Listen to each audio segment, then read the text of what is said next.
Welcome to the MB Show, news from the devs. This is the third episode, and this episode is not only from the devs, but is also for developers. So, this is clearly not for everybody, thus I apologize to those who have been watching the first episodes with great interest and feedback, but I promise the next episode will be something for all of you again. Now, custom solutions, add-ons and integrations are an important part of the MB ecosystem, and we highly appreciate every single one of all the developers who are providing features and functionality to and around MB server and clients and are adding value in many different ways to the MB community. So first of all, here's a big thank you to all of you developers for your hard and continued effort. We know that we didn't do well in the recent past in supporting developers, like providing information they need, offering examples that can be used as starting points for development, and the bits of information that existed were spread over many places and sometimes hard to find. There's a wiki in one of the GitHub repositories over here with developer documentation, but it hasn't been updated much for years. We have a tiny link on the server dashboard below here, which brings you to a Swagger Open API page, which was supposed to be our REST API documentation.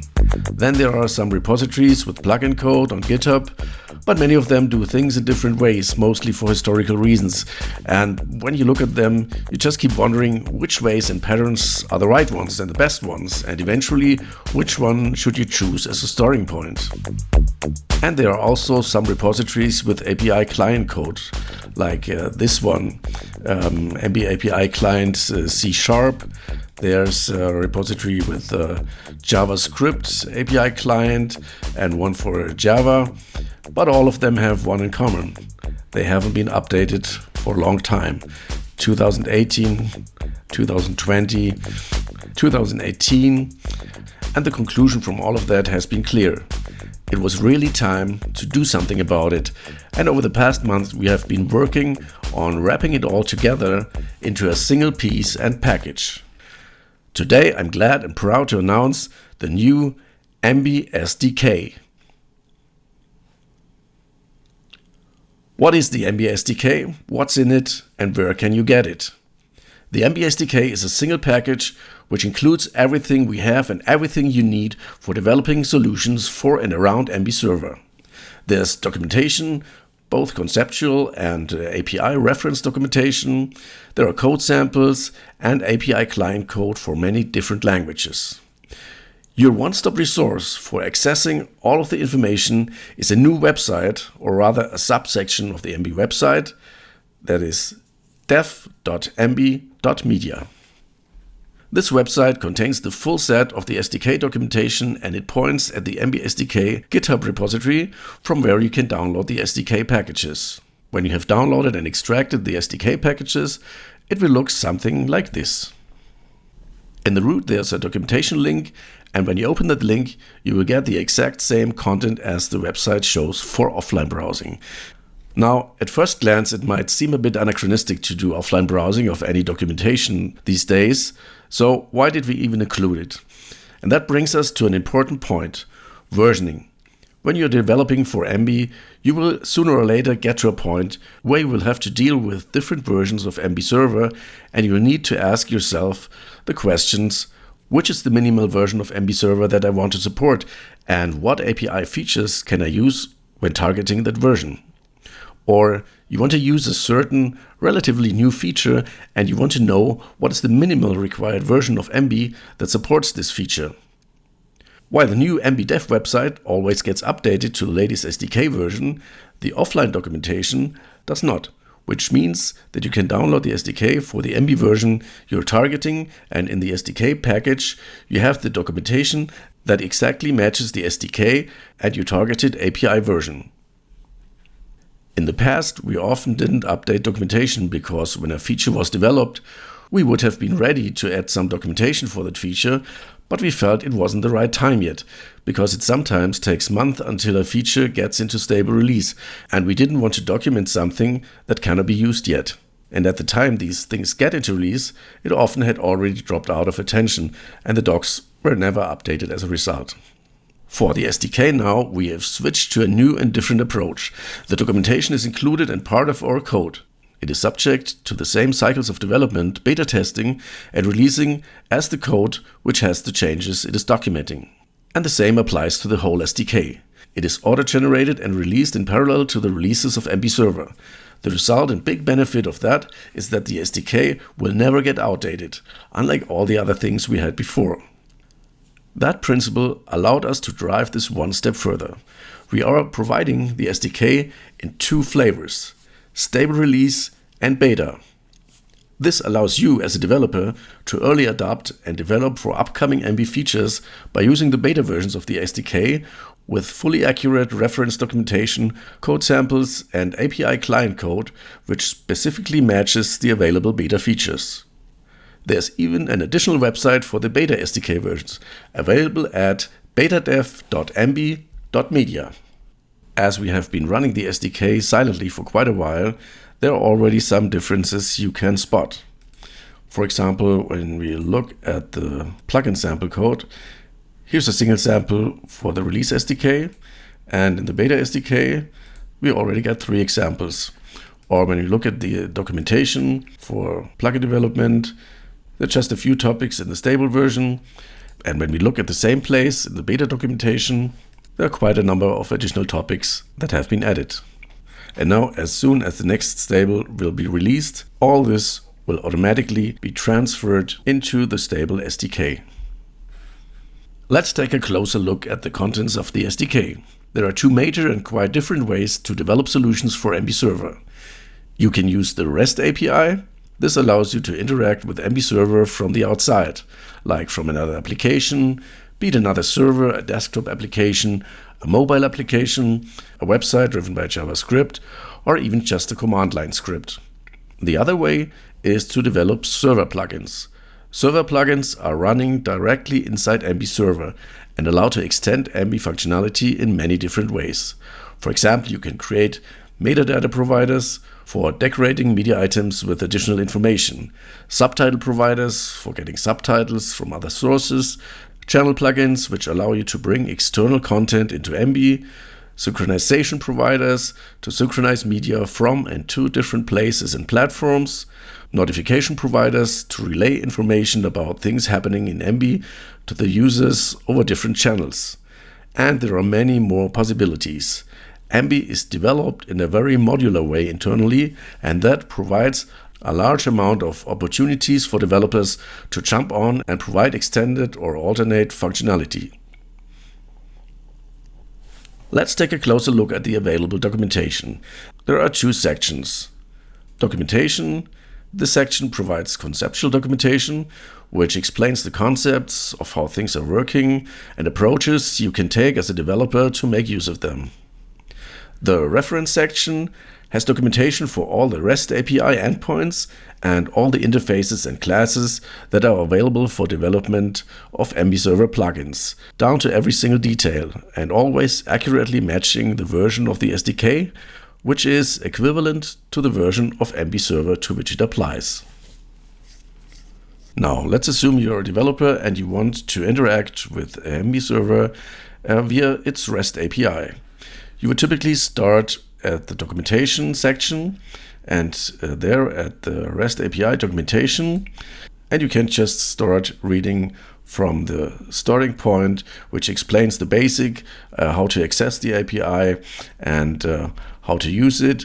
The first and most important point is how to authenticate with the MB Server, and those are the next topics: user authentication or API key authentication. And they will see documentation that has already existed on the wiki site, but now everything is much more integrated, which you can see here when it talks about how you authenticate with the API. You see links everywhere which are pointing to the appropriate topics in the reference documentation. For example, for this call, users public, you click on it and you get to the reference documentation section where this REST API request is explained. You see the URL that you're expected to use, you see the possible responses, and you get all the parameters listed that the response will include. But not just that, all the types are explained. You can, for example, see the enum values, you can click on them, and they are all documented on the same page at the bottom. And another nice capability is that for all the types you're getting here for the REST API, there are links that point to the reference documentation for the plugin API. So when something is not quite clear, you can always click on those links and get to the plugin API documentation. There you will sometimes have somewhat better information about the individual members and their types, and have an additional source of information available this way. When you browse through all the reference documentation, you will see there are a whole lot of REST API calls, requests, and response types, and it can be a really tedious task to reflect all those types with all their properties and members in your own code when you want to use this API. And to make these things much easier for you, we have created a number of API clients which already contain all this code. So let's take a look at the sample section, which you can find here under Home, navigating to the SDK section, REST API clients, and there's a list of all the API clients that we are making available to you. So what we have at this point are 2 C# clients, 1 Java client, 1 for JavaScript, 1 for TypeScript, a Python client, a Swift client, and a client in Go. All those clients are included in source code, of course, and you can practically do what you want with them. Let's get into there. These are found under sample code, REST API, clients, and there you can see all the pre-created clients that you can use. Let's start with the .NET client. And the .NET client comes complete with an example application, which you can open right in Visual Studio. There's a solution which has 2 projects. One contains all the client code. For example, let's look into model. This generated code already includes all the documentation we have. So the code is annotated everywhere with useful information already. There are equality members generated already. 2 string methods are generated. So this is highly usable code for you and saves a lot of time. I don't want to get much into detail of this right now, but let's take a look at the included example. This is a WinForms application, and now we try to compile and run it. And it opens a little window where you can enter username and password to authenticate.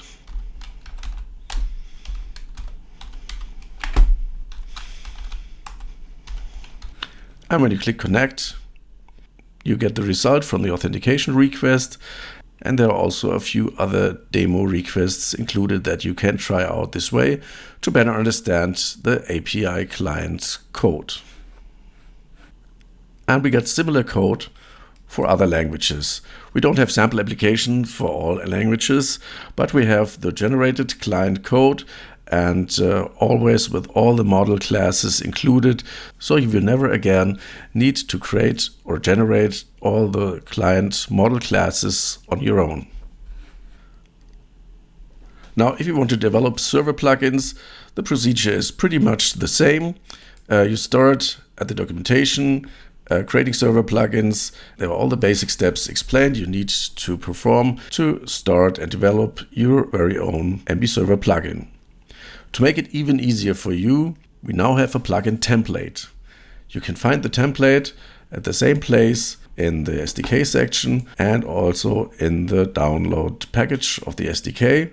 We have sample code.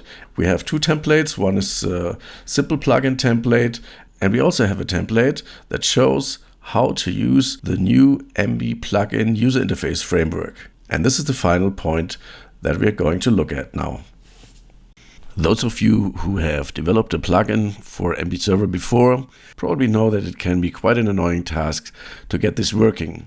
Here's an example for a plugin, and to get a user interface that is a little bit more than just loading and saving a single configuration, your plugin needs to create API endpoints in order to communicate with the user interface that you're creating. Like here in this example, there are quite a number of endpoints that were required to build the auto-organize plugin. The user interface itself needs to be built with JavaScript and HTML. So for each page you want to show, you needed an HTML file which defines the layout and the controls you want to show, and a JavaScript file which controls the interactions, the loading, saving, and other types of data transfer with the server through the API endpoints that you've created. Besides the fact that this can end up in a lot of work, there's also the problem of accommodating with the MB user interface style. In the past, things have changed quite often, and it never took long until your user interface looked outdated or didn't even work anymore. So you often had to adapt, and it often felt like that you need to do a lot more than you should have to do. Also, it enforces you to develop in 2 different languages, in JavaScript for the client-side code and C# or any other .NET language at the server side, which surely might not be everybody's thing. To remedy that situation, we are introducing a whole new way for creating user interface for MB server plugins. Included in the SDK is a template for creating such plugin. You can find it in the SDK under sample code, plugins, templates, and MB plugin simple UI. Let's open that in Visual Studio. Now when we look at the project, there's not much in it. There's the plugin class, which is pretty much like with any other plugin. The only difference is that it's using a different base class. And the plugin options class contains just a number of properties. There's a target folder property of type string. There's a log level property of type log severity. That's an enum, part of the MB server API. There's another string, and we also see a number of attributes. We see a display name attribute. It says output folder. There's a description attribute. Please choose a folder for plugin output. And we got an attribute that says edit folder picker. The other properties have some attributes as well. Description attribute and a required attribute. And there's not much more in it. And now let's take a look what happens when we compile and install the plugin. The plugin does not have its own menu entry, but you can find it in the list of plugins. It has that weird name, that's the default name. The purpose of that name is to remind you that you need to replace it for your own plugin. Now when we open this, we see a user interface. And the user interface says, interestingly, exactly the same things that we've seen in the plugin options class. That means what the plugin UI does is that it takes your class you define in C# or any other .NET language, and you add a bunch of properties, and MB does all the rest for you. So from the properties in the options class, when we take a look back, there was the target folder property with the name output folder and the description, please choose a folder for plugin output. Now going back, and that's exactly what we're seeing here. And because we have decorated the property with the attribute edit file picker, it has automatically created a file picker. And we remember the other property, the log level property, had been using an enum. And we can see that the enum property is shown as a drop-down list with all the values that are part of the enum. And that's the principle of the new plugin UI. You create simple classes with properties, decorate these properties with attributes, and MB does all the rest for you. But there's a lot more. You can do much more things with the new plugin UI than these simple entry dialogues. There's another project in the SDK which demonstrates all these features. I have it installed here, and when we look at this, we have a bunch of tabs, each one demonstrating certain parts of the features of the new plugin UI. You can have normal inputs, you can have selection inputs in many different ways, you can create lists, you can use different states for the inputs, and there's a lot more. It's up to you to check out these new features when you're interested. Questions about all topics regarding the SDK can be asked as always in the forums, on the homepage of the dev website. We also have a page with a few additional links and resources.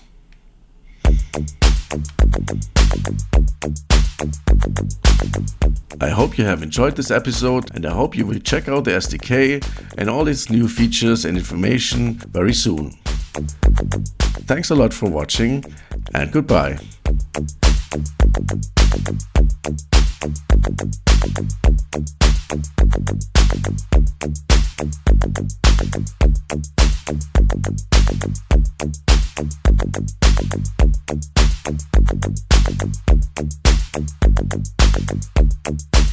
Thank you.